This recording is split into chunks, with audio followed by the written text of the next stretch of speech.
YouTubers are targeted with malware links, fitness apps are leaking military secrets, a UK ransomware payment ban is proposed, AWS encryption tools are exploited by a new ransomware gang, and Fortinet firewalls are hit by possible zero-day attacks.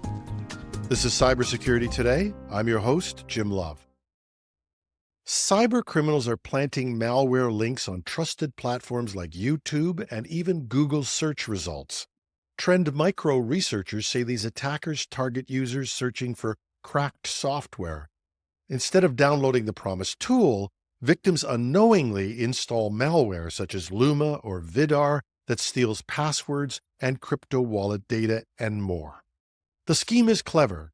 There are videos with tutorials claiming to provide free software, including links and descriptions or pinned comments.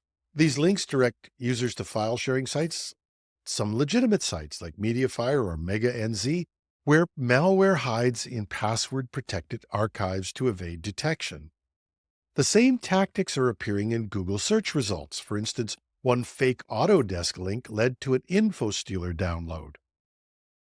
Security experts warn that the real risk is complacency. People chasing free software often overlook security warnings. Enterprises are especially vulnerable if employees fall for these scams. The best defense? Educate users that free software may come at a high price, and almost always does. Their privacy, their data, and even their money. And in a world where home and office boundaries are, at best, in flux, this free software could cost their company big time. The journal Le Monde reported that Strava, a popular exercise tracking app, tracked runs by crew members at France's Ile Longue base. And when their activity suddenly stopped, it revealed the nuclear submarine was on patrol. Weeks later, when the crew returned, Strava lit up again. One sailor even made a joke about returning from the sea. This type of leak is called fit leaking. Experts warn that fitness apps can reveal sensitive information from base layouts to troop movements. And this isn't the first incident. The US and Israel have seen similar issues where fitness data exposed military sites on Strava's public heat map. The French Navy acknowledges the security lapse, and experts caution that foreign intelligence agencies may have accessed this data. So what's the lesson to be learned? Smartphones and even wearables can leak sensitive information, even for high-security operations. And where phones might even be banned, smart watches can get in. And it's not just fitness apps. On Monday's show, we had a story that showed that thousands of apps have been used to collect location data and have disclosed it to the American government and maybe more. While today's example is definitely a breach of security, there is a much bigger problem. Tackling these risks requires more than banning devices. It means rethinking how we handle location data. In our last weekend show, our panelist and frequent guest, David Shipley, the head of Beauceron Security, made an impassioned argument against paying ransoms. It turns out the UK government might agree with him. The UK government has launched a 12-week consultation on whether to stop public sector organizations from paying ransoms. This would include hospitals, schools, transport networks, and more. One proposal goes even further, requiring private companies to get government approval before making ransomware payments. Supporters say cutting off ransom payments could reduce attacks. Security Minister Dan Jarvis says these proposals aim to choke off criminals' financial pipelines. Critics worry about unintended consequences, like driving payments underground or making it harder for victims to recover. If the UK moves forward, it would be the first major economy to introduce such sweeping measures. Organizations have 12 weeks to shape this policy. Whether it's a full ban, a licensing system, or mandatory reporting, one thing is clear. the global response to ransomware may be changing, and that change might begin in the UK.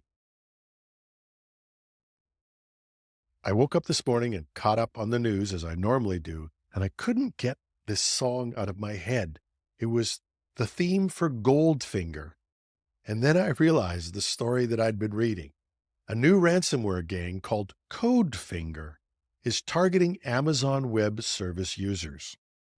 But just like a James Bond story, there's a twist.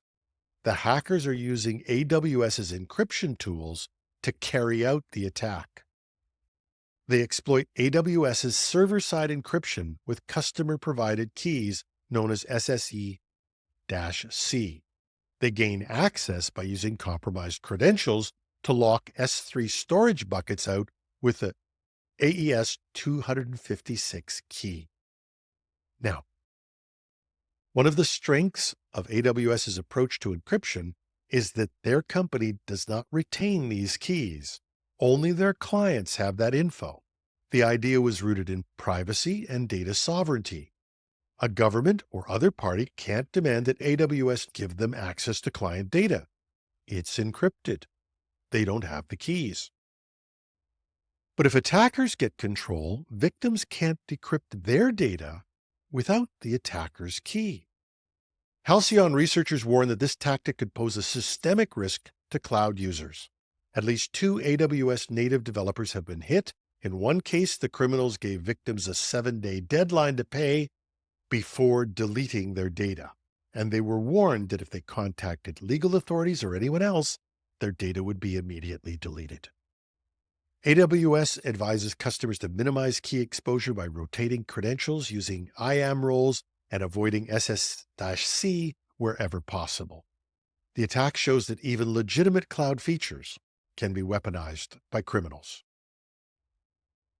Arctic Wolf Labs reports a wave of attacks in December. Criminals accessed exposed firewall management interfaces, creating superadmin accounts, and used SSL VPN tunnels to move through networks. Suspicious login activity and altered configurations point to a likely zero-day vulnerability. And on January 14th, Fortinet stepped up and issued a critical patch for CVE 2024-55591, which they described as an authentication bypass flaw. It has a huge severity, and admins are urged to patch immediately and review logs for unusual activity. The attack highlights a key lesson. This was caught because people were monitoring login attempts, and you need to apply patches promptly, especially for firewalls. Fortinet users should stay alert for future developments. And that's our show for today. You can reach me with tips, comments, and yes, even some constructive criticism at editorial@technewsday.ca. I'm your host, Jim Love. Thanks for listening.